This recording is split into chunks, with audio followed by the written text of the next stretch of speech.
Hello for those who have joined early.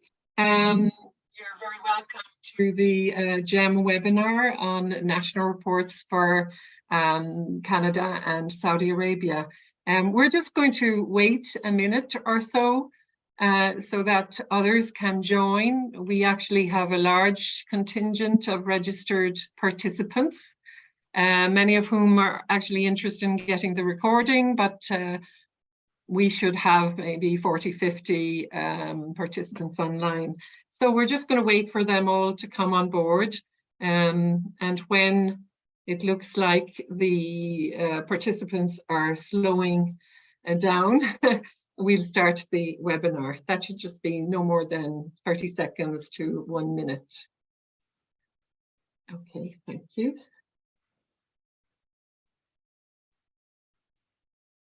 So I'm just going to, talk very, very generally about Global Entrepreneurship Monitor whilst we're waiting. It's a consortium of national country teams that are primarily associated with top academic institutions worldwide. And what do? We carry out survey-based research on entrepreneurship around the world. In fact, GEM is the only global research source that collects data on entrepreneurship directly from entrepreneurs themselves. So we actually have two types of survey that we run every year. The first is the adult population survey, and that provides analysis as well as on the characteristics, motivations and intentions and ambitions of individuals that are starting businesses, as well as social attitudes towards entrepreneurship. And the National Expert Survey, which is the second survey that we run, it looks at the national context in which individuals start businesses. You know, how conducive is your business context to promoting the entrepreneurs and startups within it. So these unique tools actually benefit numerous stakeholder groups. We work with approximately 370 specialists in entrepreneurship worldwide. So we have approximately 60 to 65 teams that are active with GEM at any point in time. We have 24 years of data. So far we have actually collected some 3 million entrepreneur interviews and surveys since 1999. This year, in 2022, we actually collected nearly 150,000 survey responses and 2,000 expert interviews. We've got about 200 plus funding institutions that are working with us, and we have published in peer-reviewed journals about 1,000 publications. I'm just throwing out these figures to give you an idea of the credibility of GEM. And so I think we're ready to start the webinar now. We probably have as many are going to join us live with us.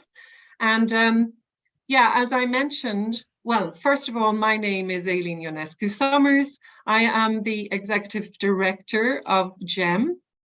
And with me, I have Dr. Muhammad Azam Roomi. He joins us from Saudi Arabia. He is working with the GEM national team in Saudi Arabia. In fact, he leads it. And he is the Professor of Entrepreneurship with the Prince Mohammed bin Salman College of Business and Entrepreneurship. And then we also have Dr. Geoff Gregson with us. He represents GEM Canada, and he is a professor at the University of Alberta. And so what we propose today is to have actually what everyone calls, an informal fireside chat, where we'll start by getting some perspectives on the main findings of the Canadian and Saudi Arabian national reports. and also then to kind of collect some views and perceptions from Geoff and Roomi on the main takeaways, I guess, from the national reports.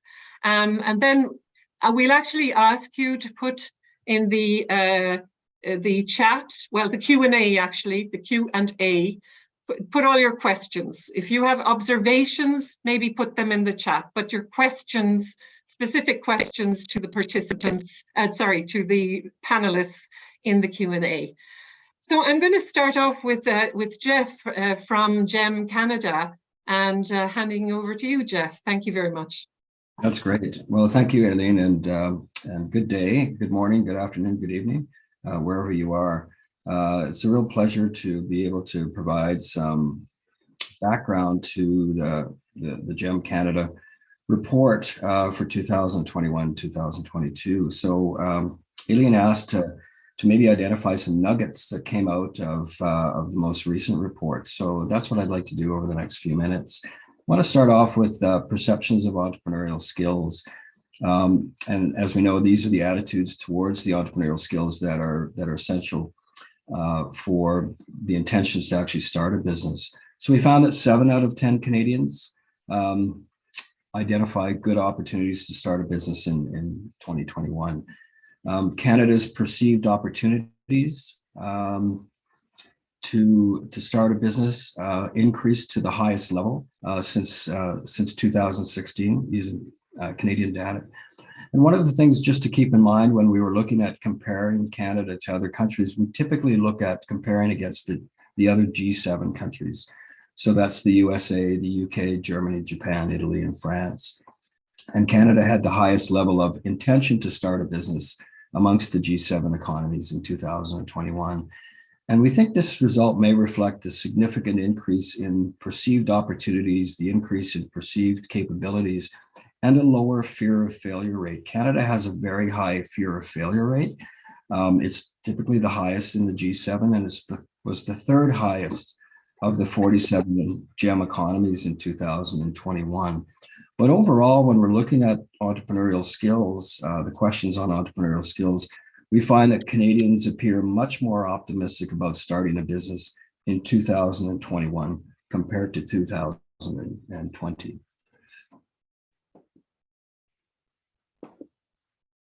So turning to entrepreneurial activity, TEA, or total entrepreneurial activity level for Canada, increased in 2021, placing it 8th amongst the 47 GEM economies. This is the highest TEA level for Canada since it began participating in GEM. And we've been with GEM since the inception. We were one of the original countries that signed up, I think way back in 1999, a long time ago. But our established business level, and again, we typically compare TEA to established business level, only increased slightly from 2020, and it's typically lower than the USA, and it placed us 16th overall amongst the GEM economies.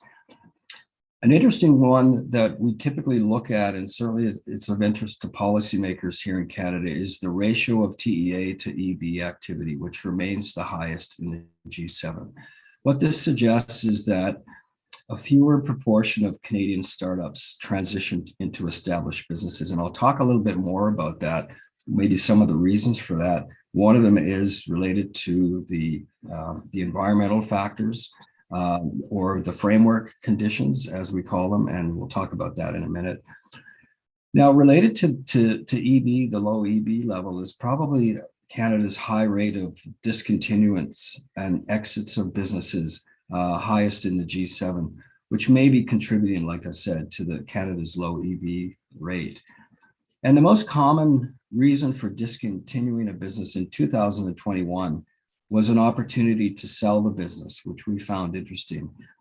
And one of the considerations here is that it may be the result of improved market conditions in 2021 compared to 2020, which offered more opportunities to sell a business. Now, the pandemic looms large in the last few years, and reflected in the GEM data as well. And the pandemic was actually identified as a less prominent discontinuance factor for Canada in 2021 compared to 2020. And it was a more significant discontinuance factor for the US compared to Canada, which may reflect Canada's higher level of government support for businesses compared to the US. So I want to talk now about TEA motivations, because this is a really important one that we look at, which is what motivates Canadian men and women to start a business or to consider starting a business. And we found that the highest motivation level for men and women in 2021 in Canada was to make a difference, reinforcing the importance of purpose-led entrepreneurship for Canadian entrepreneurs. Canadian men and women have the highest level in the G7 to continue a family tradition as well. However, 2021 saw an increase in financial motivations to engage in entrepreneurial activity. Canadian women, for example, led the G7 in the motivation to earn a living and also scored high in the motivation to make money. And Canada has had a much higher level than the US for the motivation to earn a living because jobs are scarce, which again may reflect the tighter pandemic restrictions in Canada compared to the US. Turning now to another very important area for policymakers when we're presenting the GEM data is job creation and job growth. And Canadians had the highest expectation of medium to high growth in 2021, with increases in both TEA and EB growth aspirations. Canada had the highest EB level of medium growth aspirations in the G7, 3 times that of the US, and the highest TEA level for high growth aspirations. Canada had the highest level of national and international scope for products and services in the G7, ranking it second amongst the 47 economies in 2021. And one of the explanations for this is Canada is a very strong export-oriented country. Second largest country in the world, but we have a very small population, and our markets are relatively small. They're regional and they're small, and so exports are very, very important for the GDP and for the economy. The rate of Canadian entrepreneurs planning to generate more than 25% of their income from outside the country nearly doubled between 2020 and 2021. And one explanation of the increased export of goods and services was the recovering US market. Again, our biggest trading partner by far is the USA. And we also looked at different data sources, and we typically do that when we're looking at GEM data, particularly when we're discussing this with policymakers. We've got a very, very, very good data that we can get from Statistics Canada, from the federal government, for example. And we identified the notion of a recovering US market with the fact that the data from StatsCan showed that Canada recorded its second largest one-year decline on record in 2020, only overshadowed by the credit crunch in 2009. But our exports and imports both posted historical levels in 2021. So it was a dramatic turnaround. And one of the reasons was supplying the recovery in the US market. I want to turn now to, and I mentioned earlier that the framework conditions are of concern in Canada. So the National Entrepreneurship Context Index, or NACI, identifies the different types of things that we consider to be really important for providing the infrastructure for entrepreneurs. And Canada scored near the bottom of the 19 level A economies. And now I'm comparing it to the other level A innovative economies. And we scored very low on government policies related to support and relevance, and government entrepreneurship programs, which was surprising, given that there's a lot of entrepreneurial support programs that are available. Our highest score in the index was government policy related to taxes and bureaucracy. Our lowest score was on research and development transfers. And we also scored relatively low on the physical infrastructure, which was identified as a concern, given that infrastructure is very, very important for improving market access and support potential for new businesses. So interestingly, many of the gaps in the support framework have been identified as barriers to entrepreneurship for some time in Canada. And overall, the NACE score showed a decline from 2019 and 2018. We did not undertake the index in 2020.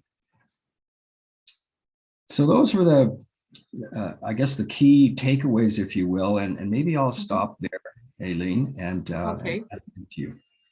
Thanks, Geoff. Very, very interesting. We'll come back to some of the points you've made just a little later, but now we'll go to the Middle East, to Roomi, to talk about Saudi Arabia.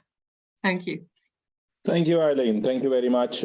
Thank you for giving me this opportunity to talk about GEM Saudi Arabia. 2021, as you know, that this is the data of 2021, which was published in 2022. So that's what we are discussing right now for the benefit of our, so for the benefit of our participants, because the new report is coming next month, 2022 report is coming next month, and a number of country reports will come as well. But this is the previous year report, which we are discussing right now. The data was collected in 2021, which was the 6th consecutive year for Saudi Arabia. We are lucky enough and we are thankful to our sponsors, such as Papson Global, King Abdullah Economic City, Misk Foundation, Lockheed Martin, who are sponsoring this study for the consecutive 6 years. It was we participated, Saudi Arabia participated in 2009 and 10 as well, but then there was a gap, and now thankfully we have been publishing it. Now, as you said that, Roomi, you have to come up with 5 golden nuggets. So I have brought 5 golden nuggets for you. It is not the total report. I am in no way describing the whole report, but just the 5 salient features which were some news for us, some pleasant ones as well, despite the pandemic.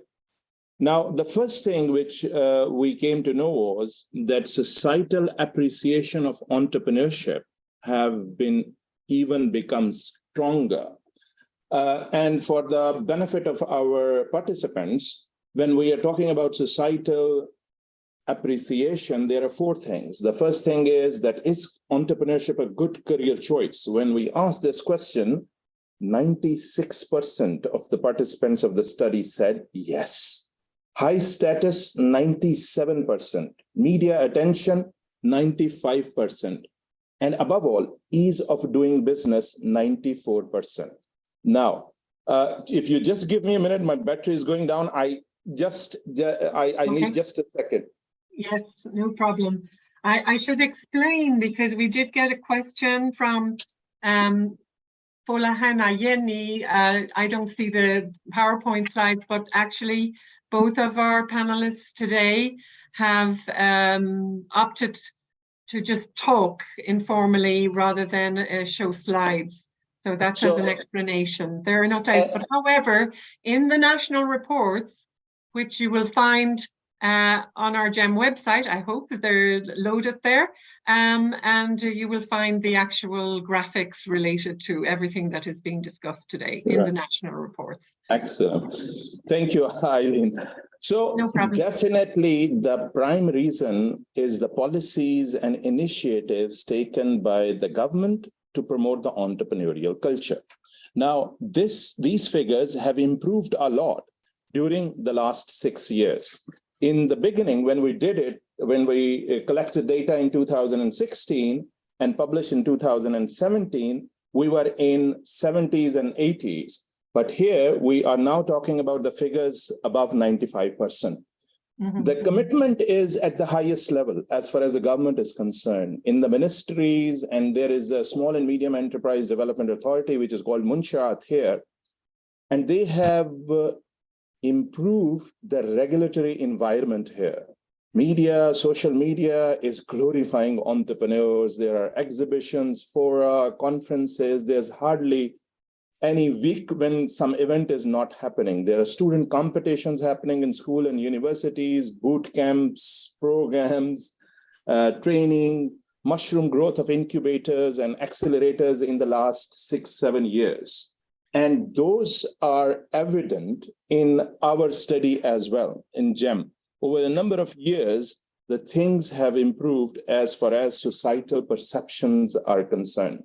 That was the nugget number one. Mm-hmm. The second nugget is that though with the pandemic, entrepreneurs believe that it has become harder to start the business. I'm talking about 2021. Remember that. The data was collected in 2021. Mm-hmm. So though it was harder to start a business, but we saw a slight rise in new ventures in 21, which we came to know that, yes, entrepreneurship is back. It's back, yeah. So because the total entrepreneurial activity was all-time high in 2021, which was 19.7%. It was all-time high for Saudi Arabia. And we also came to know that good thing is that there was increase of new ventures by 56%. So 56% rise in the new ventures. As you know, that total entrepreneurial activity is the sum of nascent entrepreneurship and new ventures as well. So what are the reasons? We wanted to know the reasons as well. So what the GEM for us is very important here in Saudi Arabia because Munshaat, which is Small and Medium Enterprise Development Authority, and some of the ministries, before the results are out, they are calling me for the, we have not published the new report, 2022 report. And I am receiving calls because in the ministries, policymakers, and especially in Munshaat, they asked to us that what is the new report and what are the findings and which way things are going on. So, and they act upon it as well. I have done impact study last year with the help of Babson Global. And we have found out that, yes, they are listening to us, what we are coming up with. They are listening to us, and it is reaping rewards as well. So why there is a slight increase in entrepreneurship in 2021? The reason was that the demand opportunities in different regions increased. Why? Because the government is moving from oil extraction economy to a diverse economy. There is a sector-wide demand for opportunities like, for example, tourism and hospitality, fintech, environment. These are the priority areas for the government. And government is encouraging to have new businesses. There is a development of e-commerce. There are all kinds of companies at the micro level, at the small level, they are cropping up as well. Government is also doing capability development of suppliers. Their procurement policies from local companies are also changing. They are favoring local companies' procurement. So a lot of companies are having their operations here in the country as well, and they are creating new businesses. That was the golden nugget number 2, Eileen. And number 3 now is that the number of established business owners is also on the rise, again, after a dip in COVID-19. Like 2020, there was a dip in EBO, established business owners. But in 2021, we saw a slight rise in EBO as well. What are the reasons? Because government has done a considerable investment in infrastructure and business support. Munshaat, which is Small and Medium Enterprise Development Authority, they have a shared services support program for new businesses, which is called Messiah. They have created new innovation centers. There are entrepreneurship complexes and entrepreneurship clusters. They have also provided economic data portal for SMEs as well. So all these things are actually helping established business owners to come up with new ideas to diversify, to grow their companies as well. And the fourth nugget is that there is considerable increase in both the formal and informal investments. Like, for example, median investment in 2018 was $1,777 in 2018. In 19, it became 2132, 2,132. 2020, there was a dip again, 1,776. And 2021, it was almost $4,001. So it is almost double. How come? Interesting. Yeah. How come? Because, yeah. Mm-hmm. Yes, it is almost double because government, number one, established a semi-bank. There were more financial solutions available. There are more venture capital firms in the capital, Riyadh, which is the capital of Saudi Arabia. Number of new venture capital firms were established. A lot of business angels, alternative funding opportunities. And government also has a scheme where it's government fee refunds, but whatever you are paying to the government, if you are a new company, they will refund it to you. So there are so many funding opportunities, and we sometimes laugh when we are sitting in academic fraternity that there is more money than ideas in Saudi Arabia. So there is more investment available, and that has been reflected in our GEM report as well. And the last one, Eileen, the golden nugget, is that as far as the National Entrepreneurship Context Index is concerned, for the benefit of our participants, this is actually the perception of the environmental ecosystem on certain indices about by the experts. These are not the adult population. These are experts who come up with their point of view, that how they feel. Saudi Arabia, we are very happy that in this report has done better than the average of high income countries in all the elements, except one, which is school entrepreneurship education and training. And already we have sat down with the Ministry of Education and a number of policymakers, and they are actually working on it, that how they can have better entrepreneurship education and training in schools as well. So as far as NESI, which is National Entrepreneurship Context Index, it has substantially improved from 2016 and 2017 when we started participating in GEM. And overall, it has jumped for number 42 to number 4. We are sharing the 4th position with another country. So it's number 4 among all the participating economies. So I think there's a huge role of government in doing so, and the new policies which government is coming up with, and new institution which has cropped up, and informal sector as a formal and informal sector investments in new businesses as well. So overall, the entrepreneurial ecosystem of the country has improved in the last 6 years. And how can they say it with surety? Because we have confirmed it through a reliable and valid survey instrument, which we call Global Entrepreneurship Monitor. And we have seen the improvement year on year.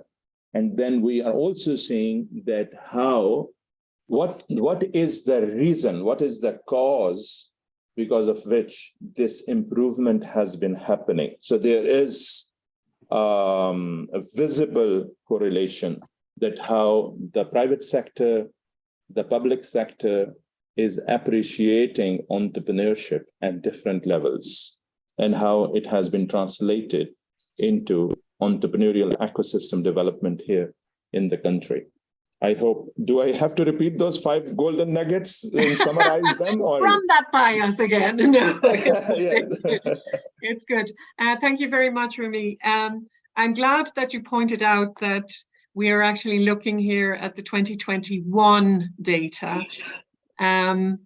you know, just so that everybody is clear, we actually publish in February each year the global report, which is the report back on all countries. And so we will have the 2022-23 global report that is being launched on the 16th of February here in Switzerland. That I'm actually in Switzerland, but it's in the Haute École de Gestion, the School of Management in Freiburg in Switzerland, and we will be launching the new report.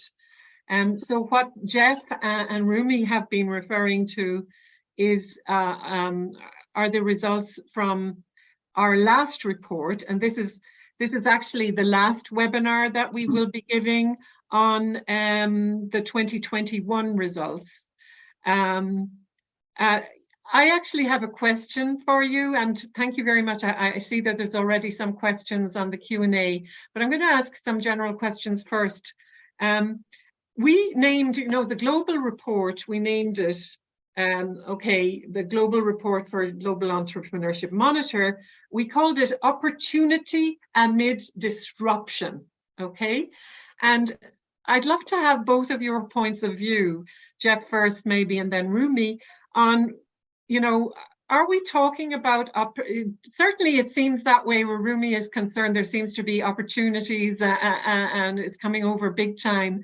But also, Geoff, it also does look that for Canada, there's yeah, definitely opportunity coming out of that disruption from COVID, and that may be able to explain a relatively quick recovery. Would you agree with that, or how would you describe the climate in Canada?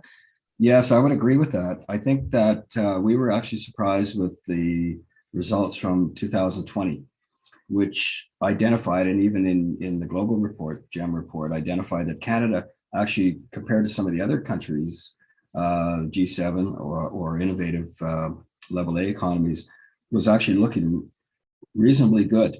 And there was a projection that 2021 was going to look pretty good for Canada. In other words, the drop and you know, the data actually didn't identify something that we thought was going to come out in the GEM data, which is this has really hit entrepreneurship hard. People are really demotivated.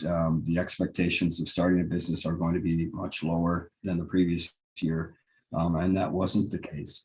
But COVID, again, you know, we have the specific COVID questions and separate reports specifically related to COVID.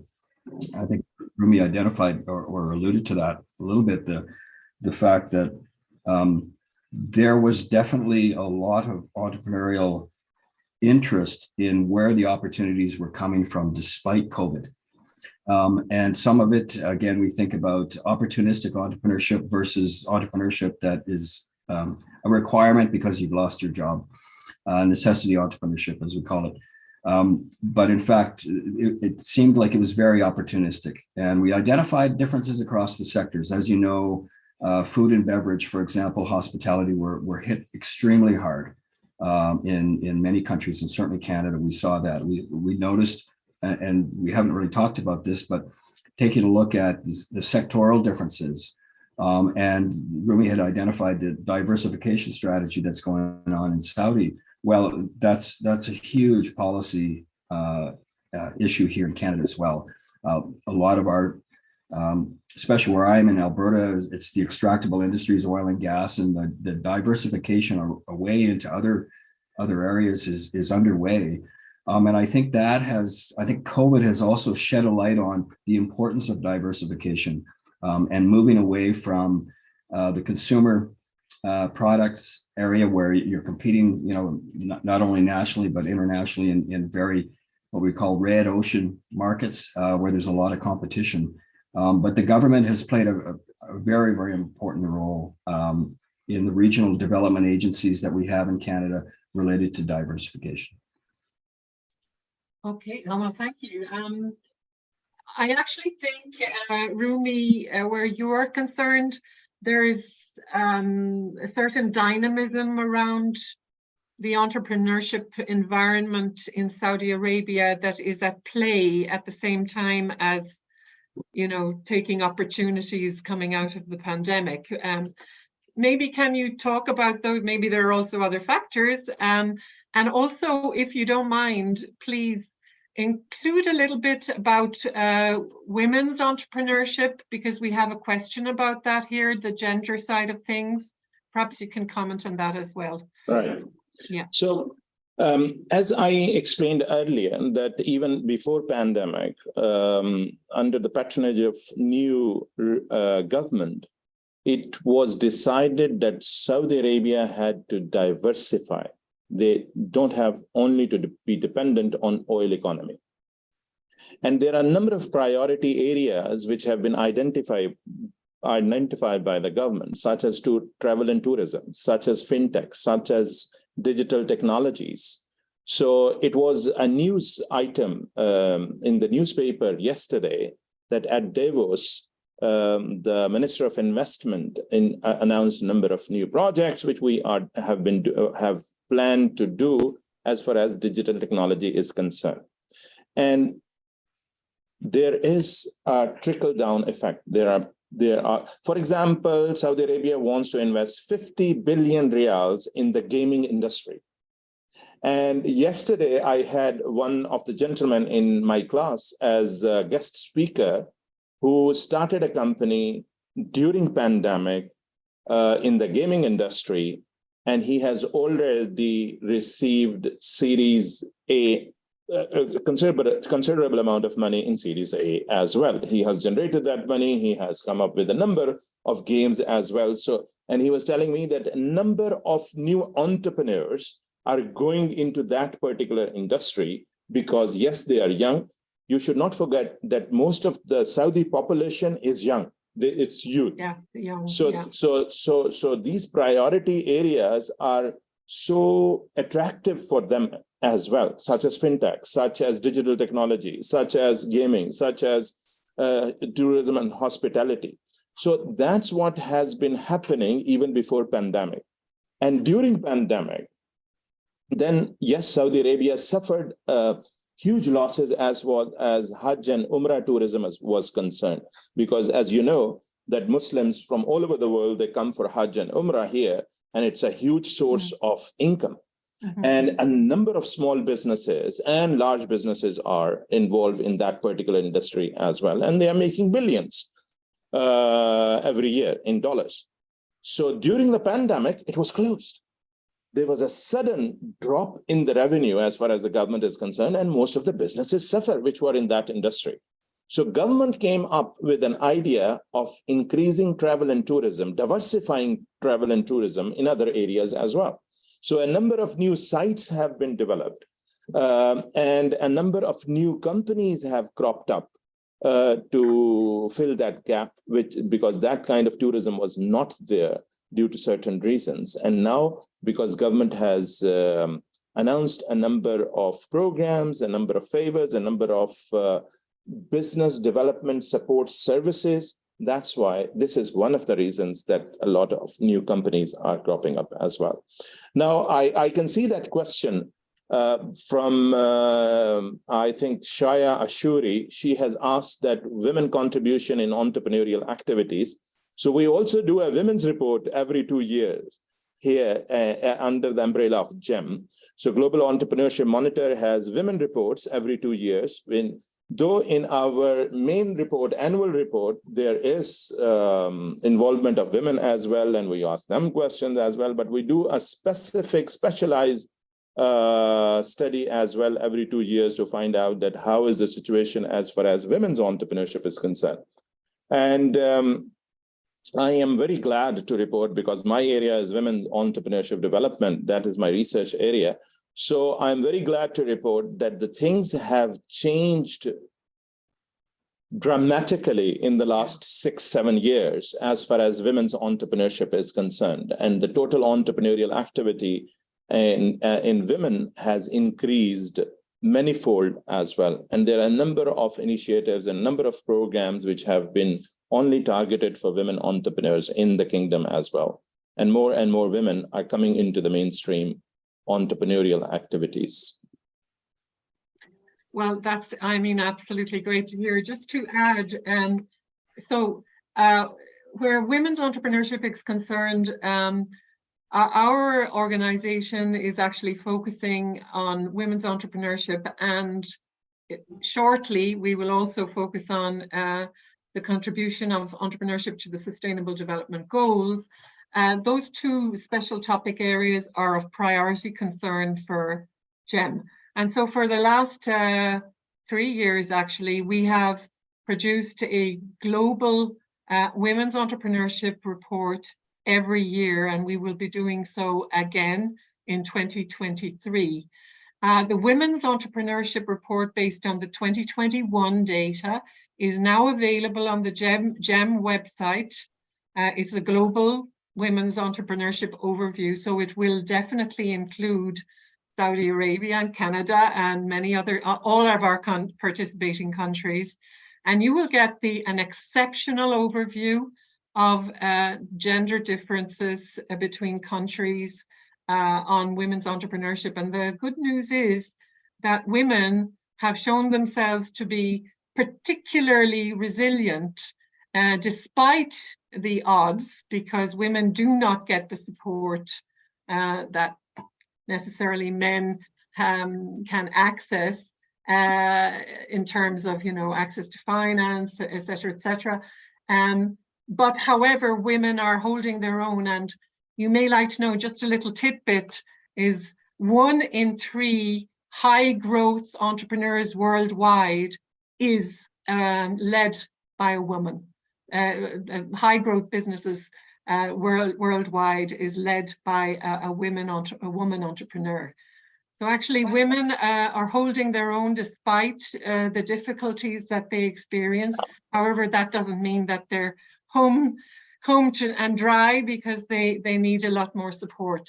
But Geoff, I'd like to turn to you, because we have a question here from Mohammed Fayez Khan, who is interested in what Roomi has been saying about diversification, and he says, as the Canadian economy is also focused on a diversified economy, what do you, do you have a point of view on whether there's commonalities with Saudi Arabia, or would you be able to give any particular view on the diversification strategy of the government and how GEM might contribute some data information on that? Sure. Yeah. Well, I think because the GEM questions do identify the variations in the industry sectors and where entrepreneurship growth or contraction is happening in those sectors.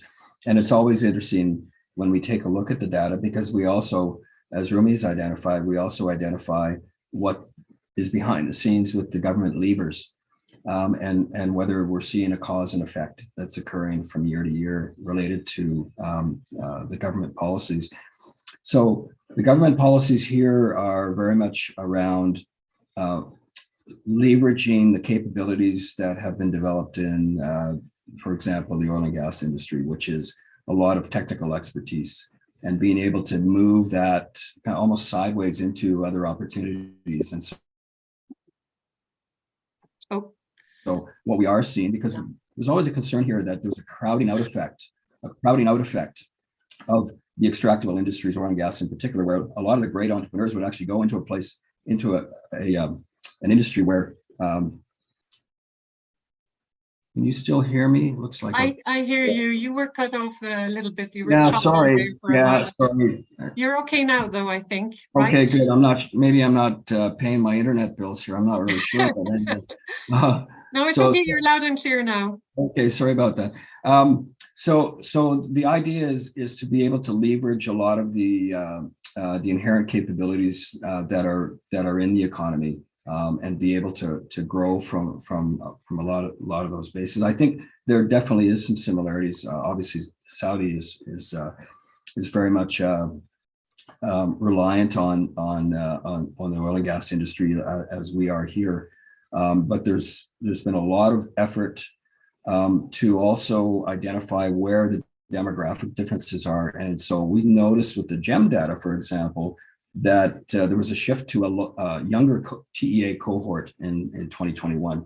Typically, the 25 to 34 age group is even Global GEM identifies that's the most likely age group to start a business. But we identified the shift to the younger TEA cohort. One of it is the higher level of perceived opportunities and perceived capabilities due to the pandemic favoring younger entrepreneurs. And this is where we also see a relatively high percentage of female entrepreneurs here as well. So that's really positive. But certainly, I think the government efforts are probably somewhat similar with the two countries in the fact that there is an expectation that oil is going to be replaced at some point, probably not soon enough for some people, but I think the government recognizes that we want to be able to maintain a lot of those technical capabilities and those entrepreneurial capabilities that have been at the forefront of that particular industry. Thank you. I have one quite interesting question here, and it's what's the role of side hustling in entrepreneurship intent?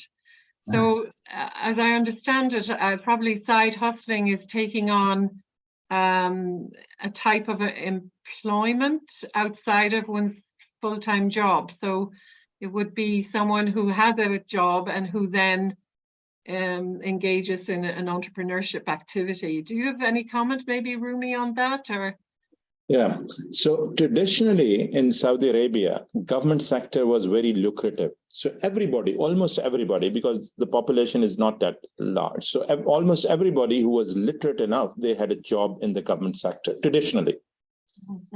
But at the same time, most of those government officers, they had a side hustle, which was run by either their brothers or cousins or people from other parts of the world, like, for example, from subcontinent, India, Pakistan, Bangladesh, used to bring people who were running their businesses for them. So it has been going on for a number of years now, number of decades, in fact. But this new wave of awareness of entrepreneurship is decreasing the number of employees in the government sector because more and more young people, they are opting for entrepreneurial career right. In entrepreneurship, starting their own business, because they know that it is not the traditional micro or small business which they are looking for, but they are more into entrepreneurial ventures where they themselves become a resource, either a human resource or an intellectual resource, who are actually working in the business and trying to reap benefits. Because, as I told you, there's a lot of investment, both formal and informal. And if you can come up with an idea which is different, which is unique, which is meeting a need, or which is meeting an unmet need, or meeting a need in a better manner, so yes, there is a lot of scope. So that's right. Why more and more people are going into mainstream entrepreneurship rather than side hustle. But do you also think that the education system, when you come to the framework conditions, the education system has been maybe conditioning, or maybe, when I say conditioning is perhaps the wrong word, but opening young people's minds to the ideas of entrepreneurship more and more? Especially at the college level, there's hardly any college which is not at least paying lip service to entrepreneurship education, and there are all kinds of... So it's a bit of a buzzword. Buzzword, and there are fora, and there are presentations, and there are conferences. So yes, youth is getting aware of the opportunity of becoming an entrepreneur more and more. And the more you come to know about it, the more you want to do it, because yes, media has glorified it. Social media has glorified it even more. Being an entrepreneur is more fashionable or more sexy. I don't know whether, yes, it is. Okay.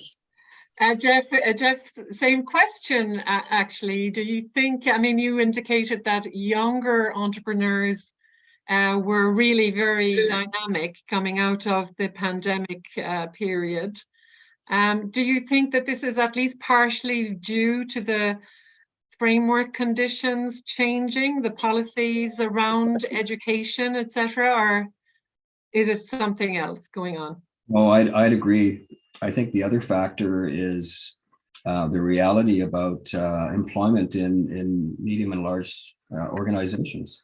The whole idea of actually having a career, even 5 to 10 years in the same company has changed. So I think, and it's interesting, I mean, you mentioned about the colleges, and we have colleges and polytechnics here, for example, where there is a lot of entrepreneurial activities, a lot of support for entrepreneurship, as opposed to the more traditional universities where people are going into vocations, like law or medicine or engineering or what have you. And so they're ripe for entrepreneurial opportunity and for supporting those students that go out.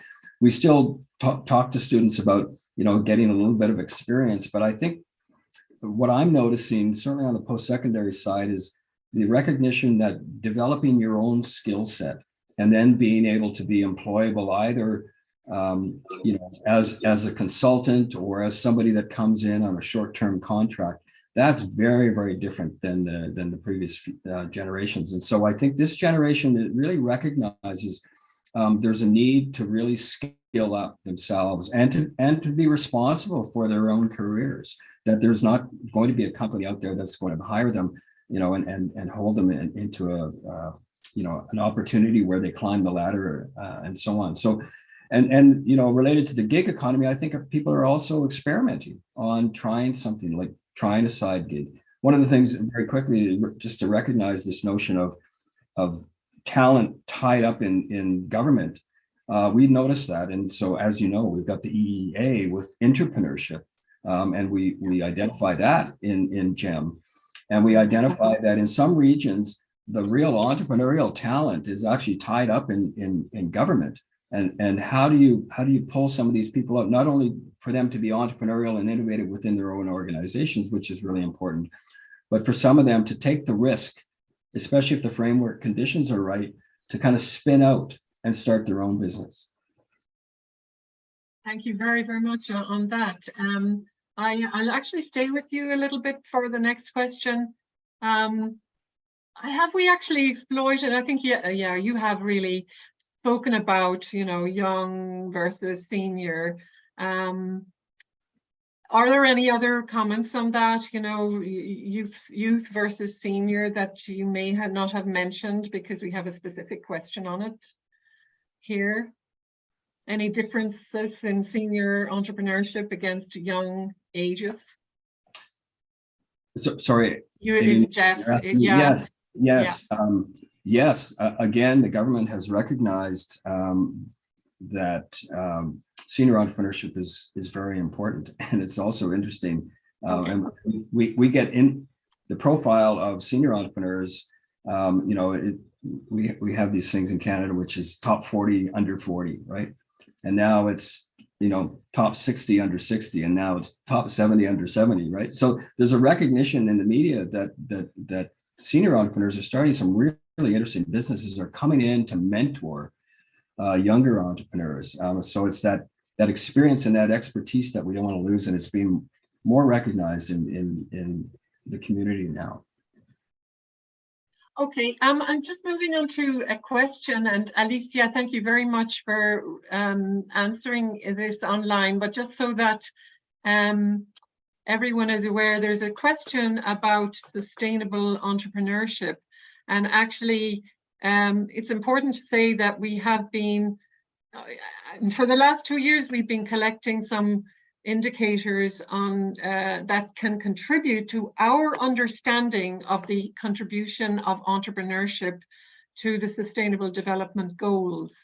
And so between 2021 and 2022, we have collected some interesting data, which we will use to produce a report specifically on this topic, contribution of entrepreneurship to the Sustainable Development Goals. we had added, you know, in order to collect that data, we added some new questions to the questionnaires. This is always quite difficult in GEM because we have a very long questionnaire, and as you probably know, if there are a lot of researchers out there, answering long questionnaires is increasingly difficult, and you know, to get respondents. So we're actually very careful about lengthening a questionnaire, but we feel that the sustainability is a very, very important topic which we need to cover. Actually, though, even before we added those questions, GEM has something to say about the Sustainable Development Goals. There's no doubt about it that we have data about, you know, which indicates alleviation of poverty. For example, over the period of the pandemic, we were able to establish, you know, the impact on household income of the pandemic, and these are really, really important statistics, and that are very, very useful to governments. Maybe Roomi, you could comment also on any aspects of sustainability, and then I'll move to you, Geoff, and then we actually will wrap up. As far as the Global Entrepreneurship Monitor Saudi Arabia is concerned, regarding sustainability, Eileen, as you know, that the results will be out in a month or so. So we cannot comment on that, but I can talk about the general environment. As far as the environmental sustainability is concerned, it is on the agenda of the government. Government has come up with a new project. You know, you must have heard the new city NEOM and the line where it will be automobile-free city, and there will be green hydrogen energy, and there are so many projects which are being implemented in the country as far as sustainability and environment are concerned. So yes, it is a priority area, and a number of new ventures are cropping up. And at the same time, a number of international companies are coming to Riyadh, and they are having their base there as well to work on these exciting projects. Great. I mean, that's really great to hear. Geoff, you actually, I think you might have also a view on this. Yeah, very quickly. I think that, you know, if you think about all these different goals, and that includes equity, diversity, and inclusion, right? So you take a look at the trend right now, you know, where we're moving to. A lot of the requirements for any funding right now, any public funding, requires that you identify that. And certainly in the Canadian context, I mentioned earlier that one of the big motivations for Canadian men and women is basically making a difference in the world. So purpose-led businesses. And so we see that as a real opportunity to leverage what is already a strong perception that we see with our entrepreneurs. Okay. Thank you. Yes. There is a question by Wafa. This is, can you share some information about innovation in Saudi entrepreneurship?